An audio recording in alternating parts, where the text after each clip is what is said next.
Hi all, welcome to AETCM, the Emergency Medicine channel. Hope all are doing good. So in this procedural series, first today we'll get some basic idea regarding the urethral catheterization. So before getting into the urethral catheterization, so I want to give us some flashback idea regarding that or Foleys catheterization. First, what is meant by urethral catheterization? So it is nothing but we are going to place some thin tube that is made by some rubber or silicon tube that we are going to place into the urinary bladder via the urethra. So that is called the some simple definition of the urethral catheterization. Then next question, why we have to learn this procedure, or in a simple term you can tell what is the indication for the urethral catheterization. So you can tell, so in a one word if I want to tell means that is to reduce the stress of the urinary bladder. In a more simple way, to drain out the urine from the bladder. This is the indication. In this you can subcategorize in a large category. First one, some medical condition like a urethral stitches or urethral stitches mainly we won't, but under the scopy we will do. But some medical condition like a urinary retention, urinary incontinence, some obstruction cases also will do. And then in second category, those who can't mobilize, in that cases will do. Some of the example like those who have a spinal injury, or some the people will have some fractures, long bone fractures, and then some of them will take them into the some sort of longer procedures, surgery like things. So that case also we can put. And then in some other cases we have to do the strict input output chart. So in that cases also we'll keep the person in the urethral catheterization.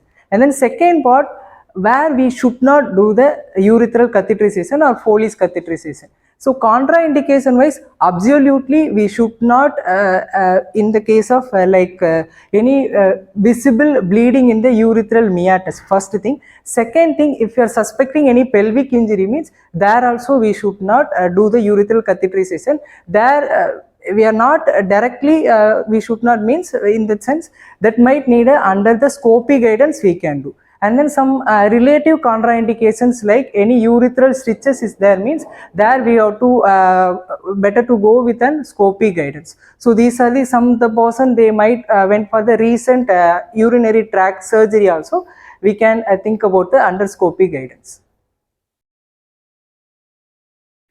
So in procedural part, we are going to divide into three portions, that is pre-procedural preparation and then procedural part, post-procedure consideration. So what I want to do in the pre-procedural part. So here I have my aid and then we have to start getting into the pre-procedural part. First, standing right side of the person, you have to greet the person and then you have to verify the persons with the identification mark or identification number. Second thing, I have to ask my aide to arrange all equipments on my hand side.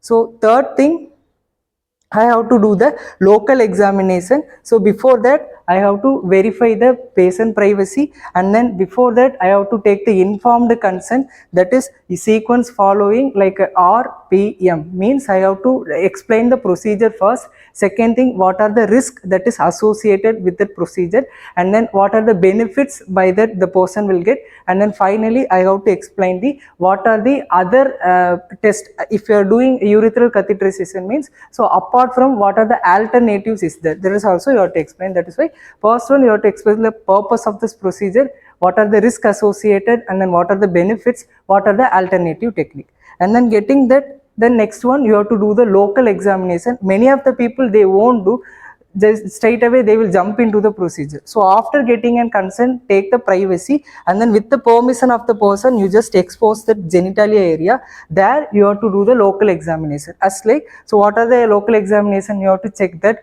area, that perineal area, if any infection is there or not. Second one, any blood stained in that urethral meatus, that we have to check. And then most important thing, you have to check the circumference of the urethral hole. That is also one of the important thing, because based on that, if you are doing continuously 4 or 5 procedure catheterization means there you can identify which size of catheter that urethral hole will accommodate. So based on that, so first you have to check before getting into the procedure, you have to do the local examination. In the first part, you have to do the any local infection is there or not, and then second, any blood is there or not in the urethral meatus. Third part, you have to check the urethral circumferences. So we'll see the equipment checklist first. So what are the equipments needed? First one, here I have a povidone iodine. This is the antiseptic solution. And then I have a Foleys catheter. This is a major hero of this procedure.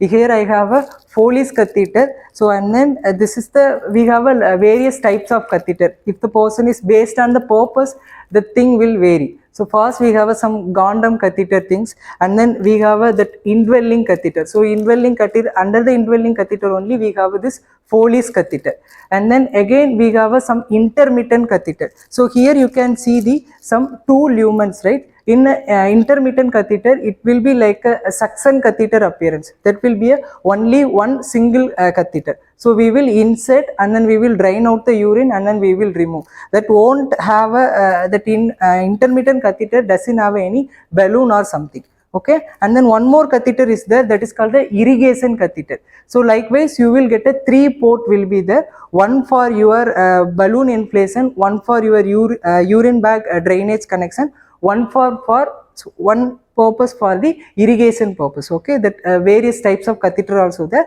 So based on the purpose that we have to choose the various like catheters. And then here we have a gauze bag, and then here I have a syringe like a 20 cc you have to take to inflate the balloon. So you should take a 20 ml or 15 to 20 ml. Ideally we have to inflate the balloon of the Foleys catheter.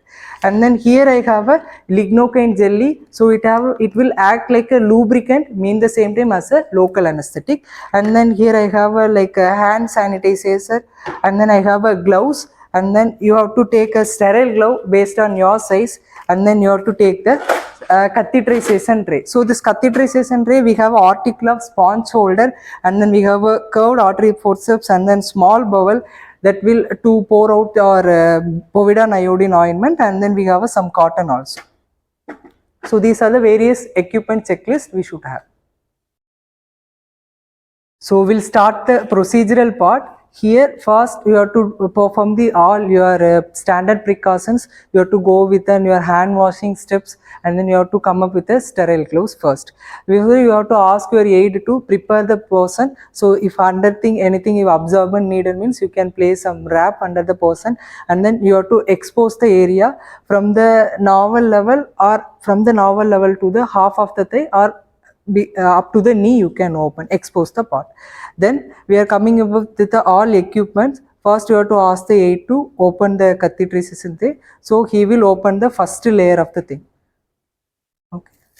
So the first layer part he will open. So those who wear a sterile glove have access to the next part. So you have to open the remaining things. And then as like we told, so what are the articles already we discussed here. So one more thing, here we have a central hole towel also. So here I have a small bowels, and then I have a sponge holder, and then I have one more curved artery forceps. So you can ask your aide to pour antiseptic solution, povidone iodine. Yeah.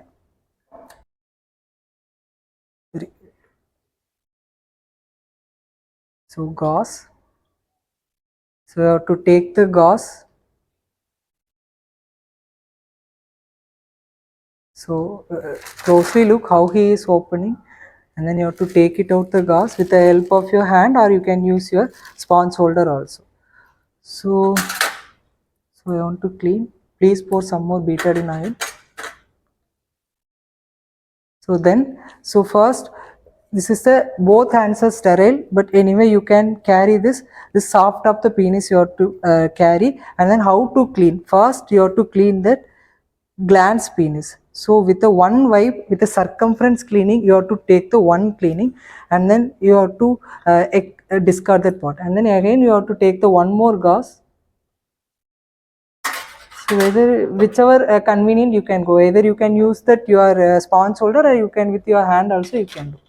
Okay, and again second thing, with the circumference manner I am cleaning the glans penis. So I have to discard, and then I have to take the another gauze, again I have to more betadine.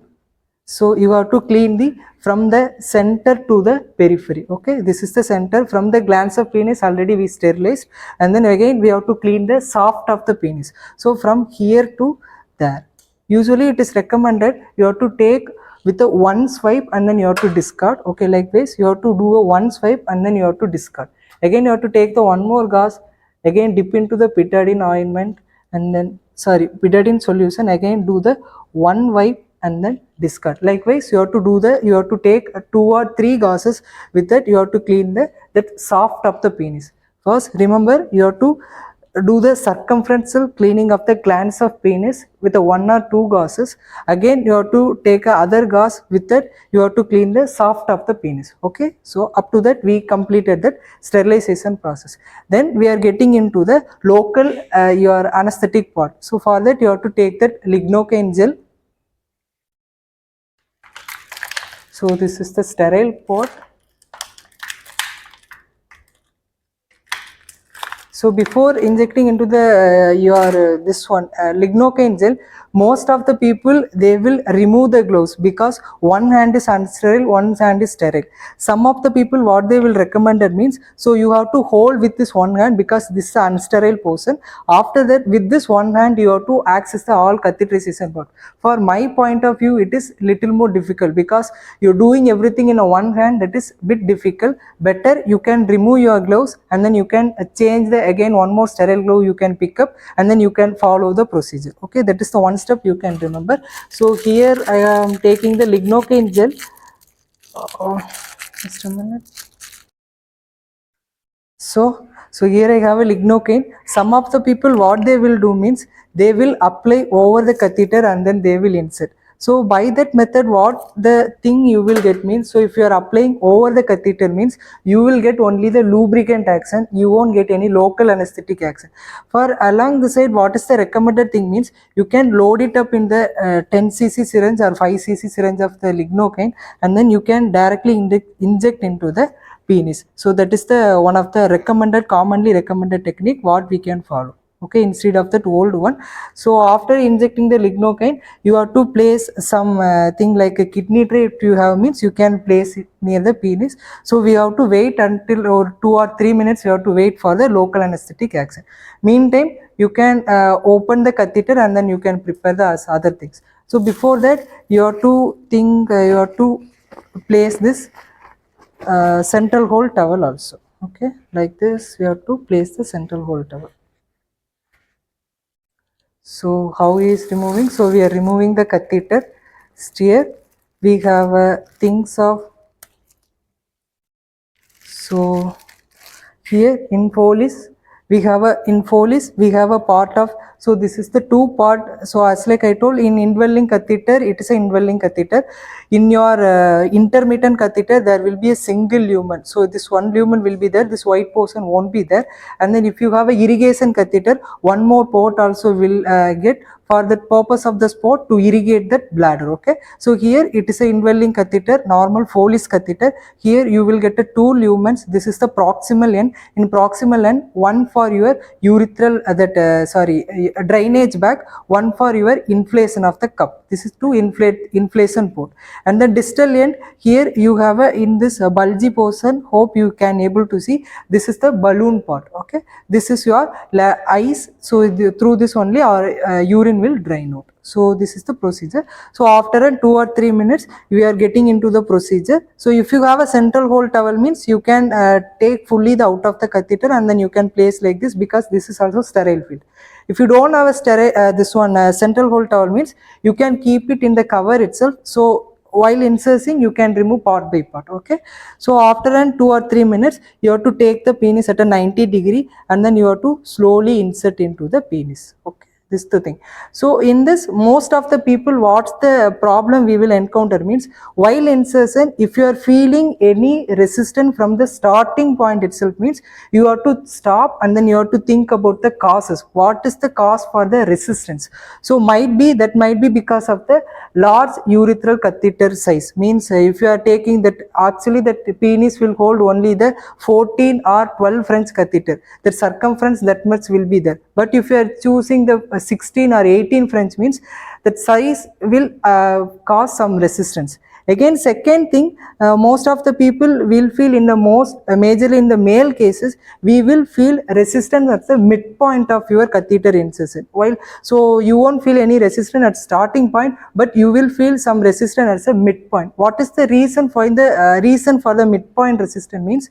So in midpoint, what will happening means, so we are reaching out your lower portion of the trigonal region, that is our junction of urethra and then bladder. There we have that lower trigonal region, right? So there we will feel some resistance. Anyway, if you are giving some inserting means it will pierce that area. So that is the reason for the central point resistance. So we have to insert until that your bifurcation area, and then you have to verify sometime if the bladder is full or half full means you will get the urine outflow, and then if you are not getting urine outflow also no problem, so straight away you can connect your euro bag or urometer, so thereby you can end up the procedure. So after connecting an euro bag and then urometer, so here I am going to connect my euro bag. So then you have to inflate that your cuff. So thereby you have to take the 15 to 20 ml of your things like normal saline or sterile water you have to take. Here we are not using the your things like just loaded.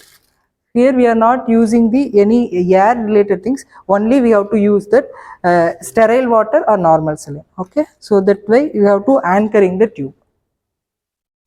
So this way I attached to the euro bag, and then I want to inject. So I want to verify whether up until that bifurcation area I inserted.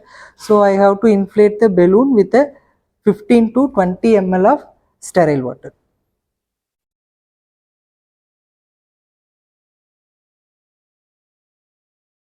Okay, I inserted. So after that you have to partly withdraw your catheter until you are feeling the resistance. So until that, so it will settle over that lower trigonal area. Now we achieve that urethral catheterization. So the thing you have to remember after the catheterization, the euro bag or urometer should be placed below the thigh level. Okay, that is the one important thing where we have to remember in the post procedural part.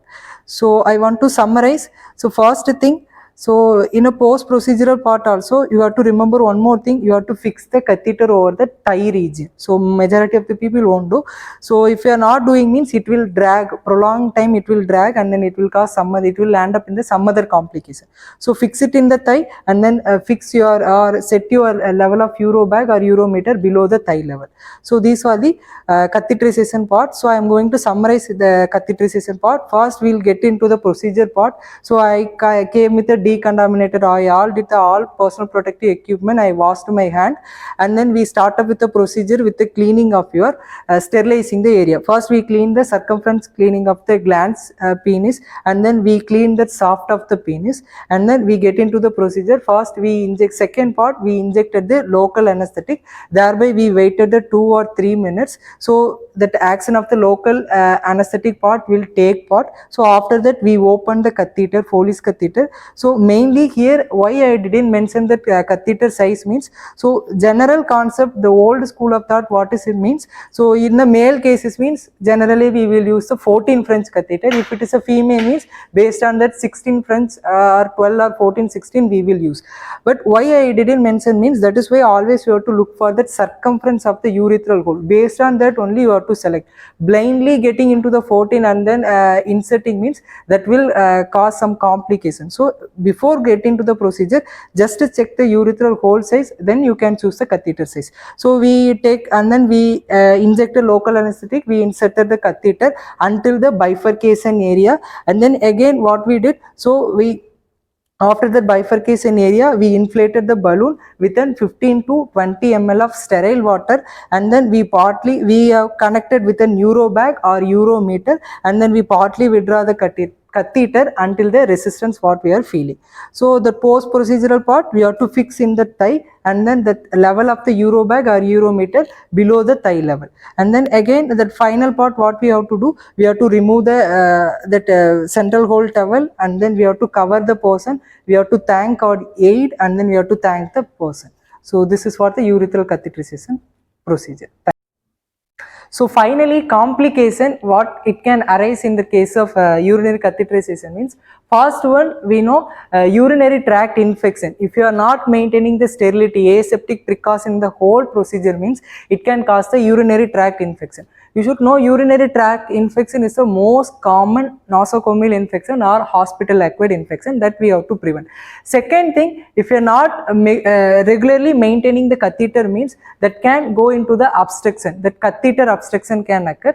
Third thing, your phimosis condition. So mainly in the context of your male cases, first we will retract the skin and then we will clean the glans penis. So after the procedure, you have to replace that foreskin. If you are not replacing mean, that can lead to the condition of phimosis. Again, that will land up in the some other complication. That is the one thing we have to keep in mind. So these are the some common complications that can arise in the urethral catheterization. So do your best. Thank you.